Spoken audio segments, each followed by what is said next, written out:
Hey, Kelly, I know there's so much to put your attention upon, particularly defensively with dealing with the Celtics. Is there a job one that's a must for you all if you're going to be successful in this series? I don't think it's one thing. We just got to be together on both ends of the floor. Whatever our schemes are, whatever the game plan is, as long as we're together in it, then we'll be all right. Christos Saltas from STNA Greece. Hello, Kelly. Two questions. First of all, how special is this series for you personally?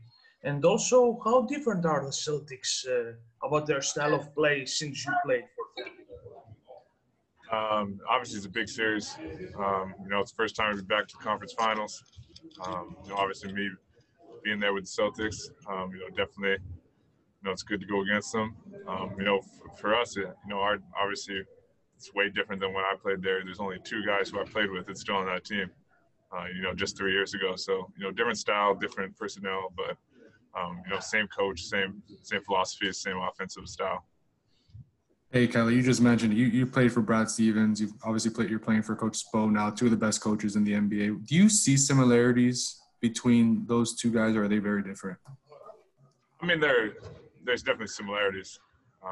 Obviously, like you said, they're two of the best coaches in the league, and to be successful in this league, you got to do some of the same stuff.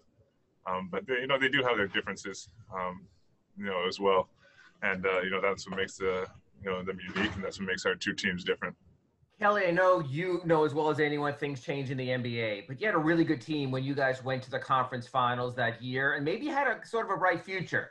The Celtics decided to go in a different direction. Obviously, they got Tatum in the draft. There was the Gordon Hayward summer. Is there a part of you that wonders what might have been if you kept it intact? And is there a part of you when you get that close to getting to the NBA finals that maybe in some parts of your mind wonders, why can't we just keep a good thing going?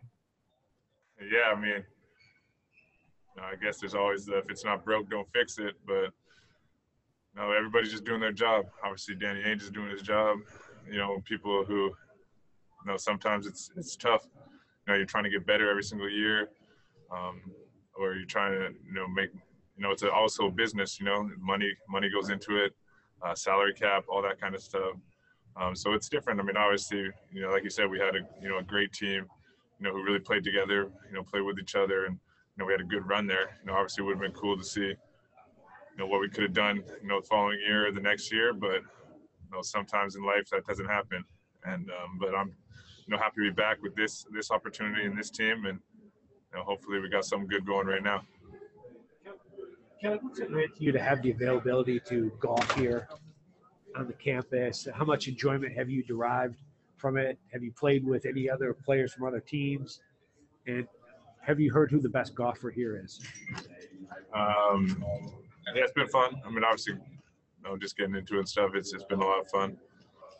Something to kind of, get outside, outside of the hotel and take your mind off of it.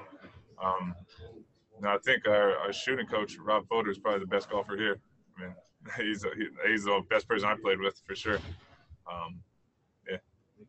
Kendrick, they have a team, when you look at their starting lineup or their top five players, no one was drafted any further down the draft than number 9. They got another guy who's a number 3 pick.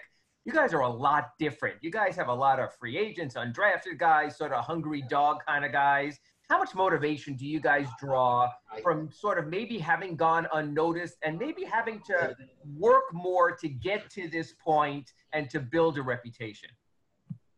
It's a lot of motivation. Like you say, you go down the line and look at the list of guys we have and they have, and we got a lot of guys that got out the mud. So we love this type of competition and we're looking forward to it. Do you think that brings a heavy level of motivation, or do you think by the time you get to this point of the season, it's only so much? I'm just wondering, in other words, the hunger factor, does that ever leave guys who came in your situation?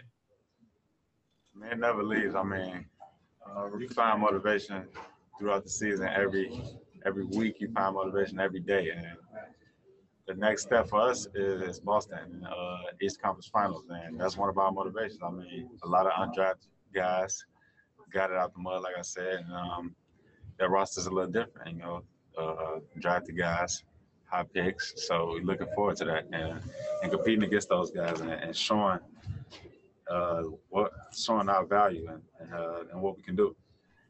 Kendrick, because the Celtics can attack you from so many different angles with so many different guys, what is priority one in trying to be successful against them?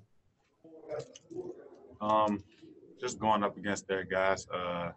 They're heavy on their starting five, and those three guys, you got Walker, Brown, and Taylor. So just containing those guys, limiting the things that they do, and just out competing them. And at this point, I mean, a lot of X and O's matters, but it really comes down to who won it. And I mean, you go out, roll the ball out, and it's competitive. So we want to win, and we're going to go out and show it. Anthony Chang. Hey, Kendrick, I know you've talked about how it took a little bit for you to find your rhythm with everything you went through, a month or 2 months ago. You got some extended run in the last series. How do you feel, after that series and getting to play, and also this week of practice and workouts? How do you feel rhythm-wise entering this next series? I feel good. I feel great, actually.